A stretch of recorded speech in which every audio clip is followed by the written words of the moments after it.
เรียนว่ารำคุยชัวร์แล้วเนี่ยเดี๋ยวไอ้เจ้าเรามาตะกี้อยู่กันไอ้เจ้าลาดมินิสทรีชั่นมาก่อนแค่ยี่ก็เอ็นมันทั่ววาร์กาเก็บปัน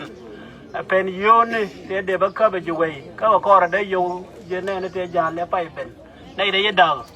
ได้ยกเขียนบอกว่าเป็นปะในที่คิวยกเสียก่อเชิงนี่ก็ได้อยู่เอ็นลุนโจ้ก็เดินหน้าก่อปันก็เชิงก็ดีที่นาว่าก็มาทาร์เอาวันนั้นเด็กเลี้ยงเดียวนั่งจ้าวันละเอาวันนั้นเด็กเลี้ยงนั่งมาเด็กตุกก็ว่าอยู่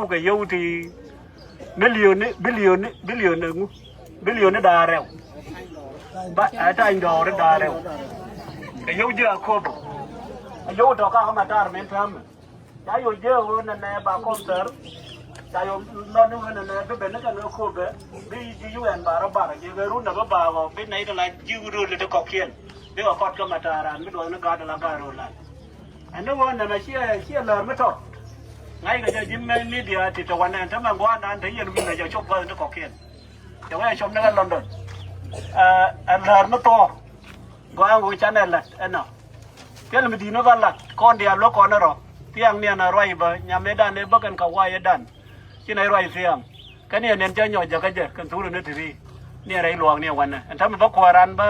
คำเจ้เบลล์เรียดเลยชิมชิมก่อนเชียร์ละบ่าวไปช่วยมอน